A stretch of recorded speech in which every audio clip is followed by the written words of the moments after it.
Hello friends, my kitchen my રેસિપીમાં આપનું સ્વાગત છે. આજે આપણે બનાવીશું સરગવાની સિંગનો સૂપ. સૌથી વધારે બીમારીનો ઈલાજ છે સરગવો. સરગવાના સૂપથી રોગ પ્રતિકારક શક્તિ વધે છે. પથરી બહાર કાઢવા માટે સરગવાનું સૂપ ઉપયોગી છે.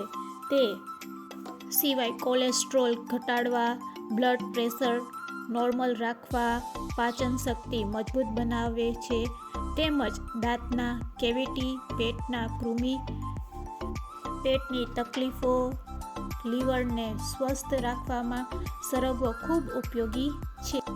જો મારી રેસિપી સારી લાગે તો લાઈક અને વધારે ને વધારે શેર કરજો અને સબસ્ક્રાઈબ કરી બેલ બટન દબાવવાનું ભૂલશો નહીં, જેથી કરીને નવા વિડીયોનું નોટિફિકેશન મળતું રહે. તો સરગવાનો સૂપ બનાવવા માટે સૌપ્રથમ આપણે સરગવાને સારી રીતે ધોઈ લેવાનો અને તેને કપડાં વડે સાફ કરી લૂછી લેવાનો અને આ રીતે તેના નાના નાના પીસ ચપ્પુ વડે કરવાના. તો આપણે સૂપ બનાવવાનો છે તો આપણે આ ટાઈપના નાના નાના પીસ એના કરીશું.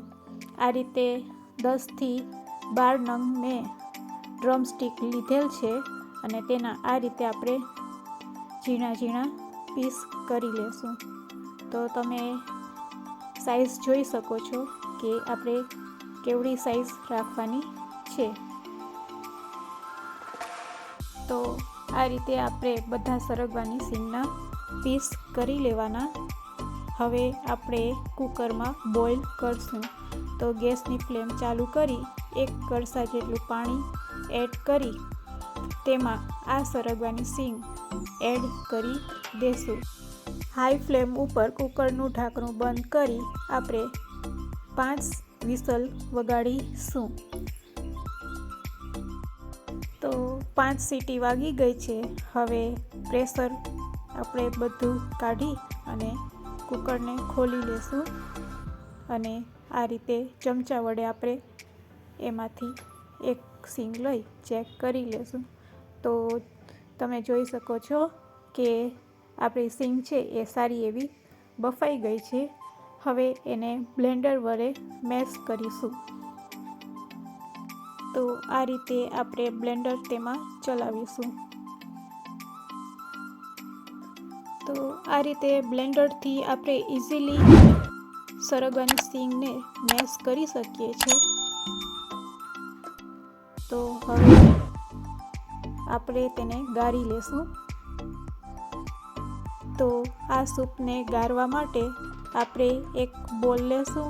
તેના ઉપર મોટી ગળણી રાખી બધો જ્યુસ છે એ તેમાં એડ કરી દેશું અને છોટલા છે તેને આ રીતે ચમચા વડે દબાવી તેમાં જેટલો પણ રસ હોય તેને નીચોવી લેવાનું.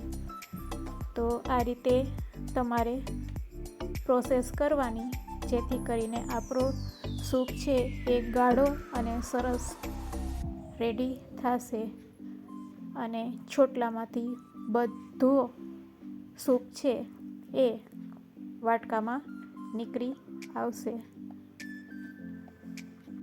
તો રેડી છે આપણો સૂપ સર્વ કરવા માટે. આમાં બીજી કોઈ પણ વસ્તુ એડ કરવાની હોતી નથી. આ રીતે નવશેકું જ્યારે સૂપ હોય ત્યારે તેને પી લેવાનું. તો આટલી સિંગમાંથી આપણે 3 ગ્લાસ જેટલો સૂપ તૈયાર કરેલ છે. તો જેટલી ક્વોન્ટિટી તમારે જોતી હોય તે રીતે તમારે સરગવાની સિંગ લેવાની. જો તમને આમાં થોડોક ટેસ્ટ વધારવો હોય તો લીંબુ અને થોડું મીઠું એડ કરી શકો છો. બાકી હેલ્ધી સૂપ પીવાની આ જ મજા આવે છે. બાળકો હોય કે પછી મોટા, સૌ કોઈને હેલ્ધી રહેવું પડે છે. તો આ સૂપ આખા ફેમિલી સાથે મળીને જરૂરથી પીજો. જો મારી રેસિપી સારી લાગે તો લાઈક અને શેર કરજો અને સબસ્ક્રાઈબ કરવાનું ભૂલશો નહીં.